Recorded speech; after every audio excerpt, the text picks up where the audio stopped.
Oi, gente. Aqui é a Bela, do Bela e Canela, e a mamãe pâncreas do Davi. Hoje eu queria conversar com vocês sobre o açúcar. O açúcar, como todo mundo sabe, em excesso causa um monte de doença. Pode levar não só a diabetes, mas pode levar a problema com colesterol, pressão, ansiedade. E o substituto que a gente usa para o açúcar geralmente é o adoçante. Mas nem todo adoçante é bom. Hoje eu vou falar um pouco sobre eles.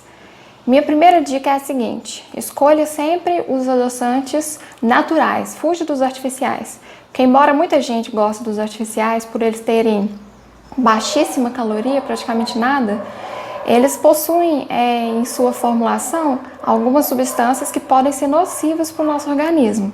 Por exemplo, adoçantes que possuem aspartame na composição. O aspartame ele não tem só uma, não, mas ele tem duas substâncias que são tóxicas para a gente. Outro adoçante perigoso, que não é uma boa escolha, os adoçantes que possuem sucralose.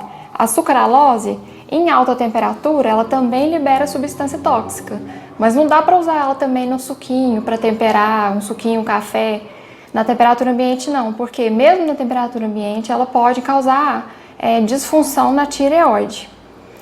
Uma coisa muito importante que eu quero falar, que eu já até passei por isso, e talvez algum dia você pode passar pela mesma situação. Tem muito produto que vem escrito zero açúcar, diet, no pacote, mas que nem sempre é. Uma vez eu comprei um biscoito pro Davi que estava escrito zero açúcar. Só que na composição dele, depois, quando eu estava aqui em casa, eu vi que ele levava maltodextrina.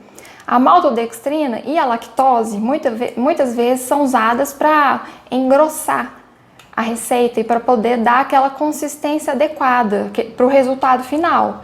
Mas essas duas substâncias são carboidratos e de rápida absorção. Ou seja, não tinha nada de diet, porque o carboidrato ia virar açúcar. E então os diabéticos precisam correr dos produtos que têm essas substâncias também. Quanto aos adoçantes naturais, o pessoal conhece o stevia, que é muito usado, que ele inclusive adoça mais com açúcar, e ele tem baixo teor glicêmico, ele tem baixo valor calórico, só que eu particularmente acho que ele deixa um gostinho residual assim amargo no preparo. Eu não sou tão fã dele por isso. E ele não pode ser aquecido porque ele libera substâncias tóxicas quando aquecido. Os meus queridinhos, os meus preferidos são o xilitol e o eritritol. Todos os dois parecem com açúcar, eles são branquinhos, são grãos, fininhos. No caso, o xilitol, ele adoça o mesmo tanto que o açúcar. O eritritol adoça menos, ele adoça cerca de 70% do que o açúcar adoça, se eu comparar a mesma quantidade.